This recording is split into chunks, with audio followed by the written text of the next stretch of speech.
During World War II, the fate of innumerable people lay in dreadful suspense in the dimly lit alleys of Paris, the foggy fortresses of a cause, and the desolate courtyards of German-run prisons. The executions of French resistance fighters were among the most horrific aspects of the Nazi occupation of France. The recollections of individuals who witnessed these somber, last, and frequently public or semi-public occasions were etched in stone. Standing at the intersection between bravery and brutality, defiance and dominance, and life and death was what it meant to watch a resistance execution in occupied France. We examine what it was like to watch one of these executions in this video. The country was split after the German invasion of France in May 1940 and the subsequent fall of Paris in June. While the southern half was ostensibly ruled by the collaborationist Vichy regime, the northern half, including Paris, was directly occupied by German forces. The French resistance, which was made up of disparate organizations of communists,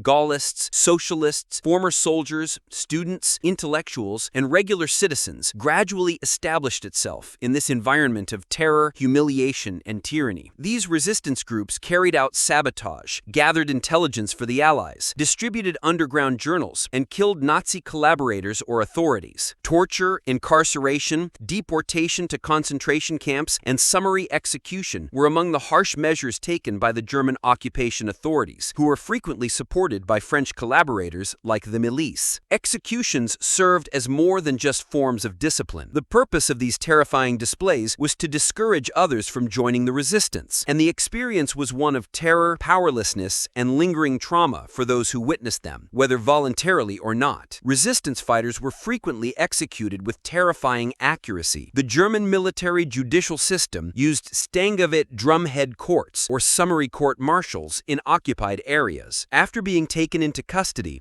a suspect may undergo multiple interrogations, be tortured to extract information, and then, frequently in the matter of days or even hours, be given a death sentence. Especially from 1941 to 1943, public executions were intended to be dramatic. Notices describing the crimes of the condemned, typically classified as communist saboteurs, were terrorists, and announcing their murders were strewn all over the walls.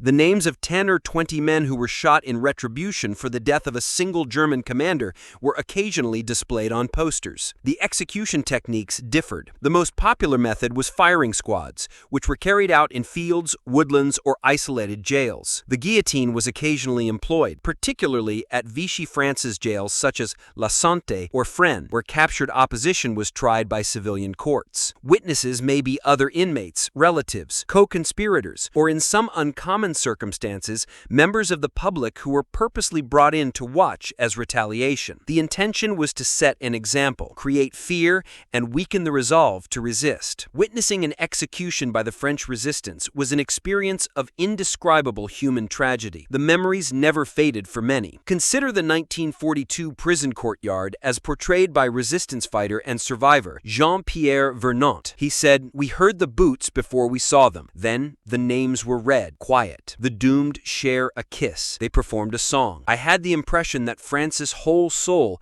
had screamed out when the shots arrived." Death was often met with amazing dignity by the condemned. As they made their way to the wall, some of them sang communist or nationalist songs, according to historian Julian Jackson. In their last moments, several cried "Vive France" or read poetry. This act of defiance infuriated the Germans. Sometimes the executioners, who were usually Wehrmacht troops, became apparently upset or turned their heads away. In contrast, some French collaborators were smug, especially when interacting with Jews or communists. The impact on French citizens' mental health was profound. On their way to work in Paris, citizens would come across announcements of executions, occasionally accompanied by the blood or gunpowder odor from nearby jails. For many, these were not anonymous figures. The names on the posters might be those of a neighborhood baker, a former teacher, or the son of their neighbor. Guy Môquet was a 17-year-old communist activist who was captured in 1940. His execution is arguably the most well-known example of a French resistance member. He did not participate in violent resistance, but French partisans selected him as a victim of retaliation following the murder of a German officer. Môquet's final letter to his parents, written the morning before his execution, became a national symbol of his martyrdom. He and 27 others were shot. He wrote, "I am going to die. I beg you, my younger brother in particular, to be worthy of the 27 of us who will die." The boy's childhood astonished French onlookers. According to reports, some German commanders even questioned whether it was right to execute a child. 23 immigrants, many of whom were Jewish, were executed by the Ice Rouge after they had launched an armed campaign against the Germans. Under the leadership of Misak Manouchian, the Gestapo apprehended them and had them put to death in Fort Mont-Valérien. The men's pictures and crimes were used on a propaganda poster made by the Germans. The army of crime attempted to portray the resistance as criminal and foreign in order to bring about the liberation. Although the execution took place in silence, the propaganda poster elevated the men to martyrdom. A few witnesses actually saw them being killed after they scaled trees. A major resistance rebellion in the Vaucours Plateau was put down by German forces in the summer of 1944. Dozens of fighters who had captured during the attack, some of them in uniform, some injured, were executed immediately or after brief trials. They were gathered close to the town square, according to a witness from Vassaux-Evor. Others hobbled while some had their hands bound. No speeches or last rites were given, only German-language commands followed by gunshots. We were made to observe. These deaths were communal and punitive. The condemned were sometimes allowed to be accompanied by Catholic clergy. Priests such as Abba Stock and Father Jacques Del Jesus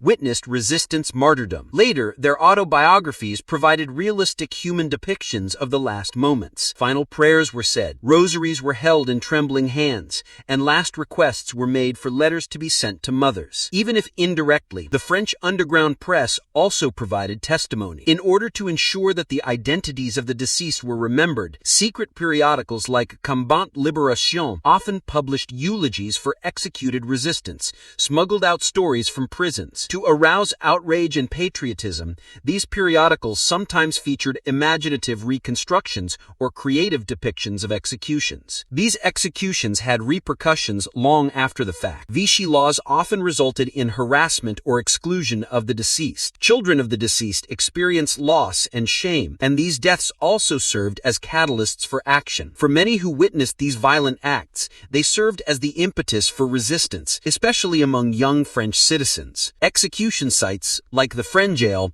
became iconic. In the years following the war, the names of the shot were listed on monuments and plaques. Schools and streets were renamed in honor of the martyrs. Seeing the worst and brightest sides of humanity was what it was like to watch a French resistance execution during World War II. On one side stood a cruel system of repression and control, brutal, mechanistic, and intent on shattering a human soul. On the other side were ordinary people who, knowing that they would die, still had the courage to sing, speak, and disobey. These moments were not forgotten. Even if they were often observed in secret, in silence, or under duress, they persisted in memory, in rumors, in secret messages, and ultimately in memorials made of stone and bronze. Their purpose was to repress a people, but throughout history, they have served to inspire and unite a nation. Thank you for viewing.